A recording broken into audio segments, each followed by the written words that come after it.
there, I am Joanna Magana and this is my channel, The Casa Magana, and today we are doing a homemade kitchen restock.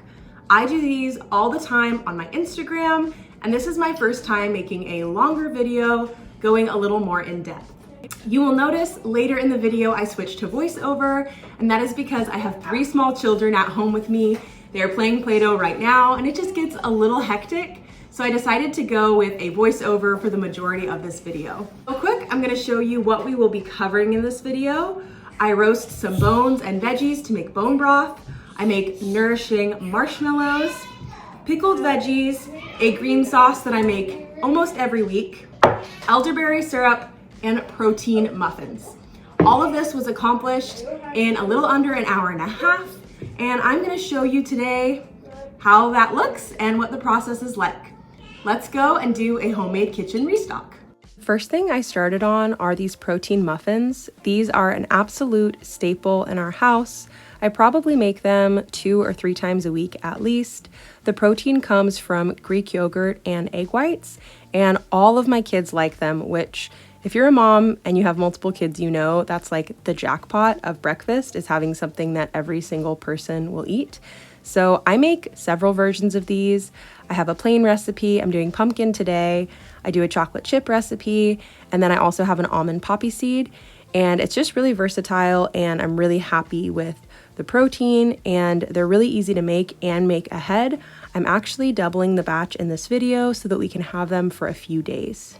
Part of why I started off my restock with these is because we're gonna have them for breakfast with some sausage. The base recipe is 3 tablespoons of butter, 1/3 cup of egg whites, 1 1/4 cups of Greek yogurt, 1/2 cup of sugar, 1 teaspoon of vanilla, and then you mix all that together and you add 1 1/2 cups of flour, and then 1/2 teaspoon of baking soda, a pinch of salt, and then 1/2 cup of chocolate chips, and you bake them in the oven at 350 for 20 minutes. And the regular recipe makes 12 muffins, but today I was baking an ambitious 24 to get ahead for the week. Once I got the muffins in the oven, I decided to make my coffee. I've been doing a 2/3 decaffeinated roast, and I really like pulling that into a little cup of brown sugar and vanilla bean paste. And then I just add my milk and my collagen, and I have a coffee that has protein in it, and I'm ready to drink that, and that will fuel me for the rest of my restock. So I am making some pickled veggies here. I always do a pickled vegetable for the week for easy lunches, whether I'm having meatballs or a salad or a burrito bowl. Some type of pickled vegetable just really balances out the flavor profile of any meal that I make. So I had bell pepper and cucumber and decided just to combine those and make a really easy pickled vegetable for the rest of the week. I make these so often that I didn't measure anything, but I will put a recipe below. Then I decided to make a green sauce. I make a variation of this every week because, like the pickled vegetables, it can just go on top of anything, and it really easily elevates like leftover chicken or beef, and it just kind of makes it fresh for my lunches. So I've experimented with the recipe quite a bit, and I've found that it's pretty perfect with 1 cup of cottage cheese, the juice of 2 limes, a cup of cilantro, 1/4 cup of olive oil, 5 cloves of garlic, and then salt to taste. But if I have Parmesan cheese or some fresh basil or parsley, I will add that in there too. And sometimes I even substitute the cottage cheese for Greek yogurt, and it always turns out really tasty. I always do the salt to taste at the end just because that's the way that I cook, and it was perfect. So I hope you try it. I'm gonna try to get a few other variations nailed down. I'm not always the best with writing down my recipes, but I am working on it because I know it's annoying to watch a video like this, see something that you want to make, and then not be able to make it. So I'm working on that. The pickled veggies were done, and then the muffins were done, and we took a little break and we had our muffins. And then, since the oven was still hot, I bumped it up from 350 to 450, and I got a bunch of bones out of our freezer. I have been making my own bone broth for about 3 years now, and I never buy it from the store because you can keep any bones in the freezer, and once your bag is full, you can make broth. Right now I have 1 bone that hasn't been roasted yet that we got from our half cow, and then part of a bone that was left over from a roast that we did at Thanksgiving. And I just added some veggies and put that in the oven to roast until it was very aromatic. My son has had this lingering cough, so I decided it was time to make some homemade elderberry syrup. And whenever there's a good deal on organic ginger, I buy a ton of it and I process it and freeze it so it's ready when I need it. And the elderberries are freeze-dried. You can buy them from Azure, or I think you can also buy them from Amazon. And then I do a cinnamon stick and a bunch of honey. Most recipes call for clove, but my kids do not like the way that clove tastes. So I just adapt the recipe, because what's the point in making a homemade elderberry syrup if your kids aren't going to actually drink it? I also make mine thinner than most people do, just because my kids like it more like a juice instead of a syrup. Next up, I boiled some water for hard-boiled eggs.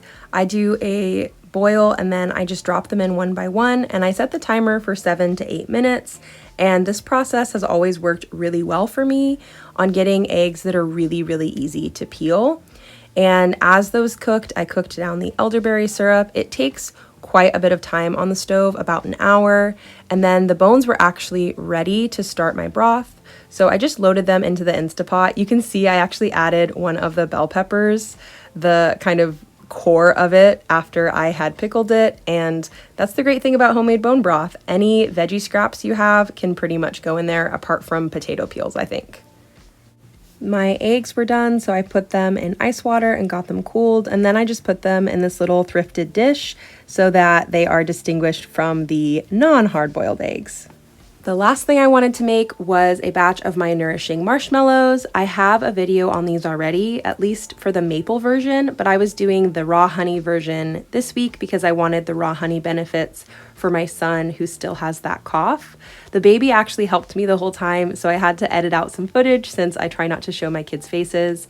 But this process is pretty easy, and you can do it with a stand mixer or a hand mixer, but the key is making sure that your gelatin is bloomed and making sure that you whisk enough air into the mixture.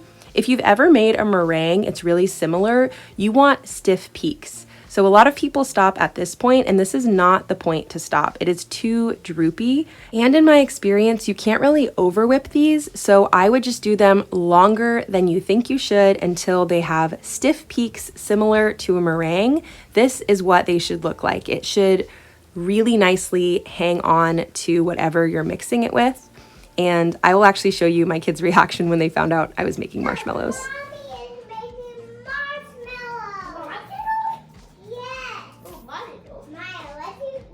I just had to put that in the video because it was so cute, and that is their genuine reaction to these marshmallows because they love them so much. It was time to strain off the elderberry syrup, and the bone broth was nowhere near ready, so I just decided not to include straining that in this video. This is a look at what my fridge looked like before, and I cleaned it all out and got all my produce washed and my prep done for the week, and this is what it looks like now. Thank you so much for watching that video. As I said, I had to do a voiceover because it's just never quiet in my house, but I'm really glad you joined me for this video. Any recipes that I have will be posted below. Like and subscribe, and I will see you next time. Bye.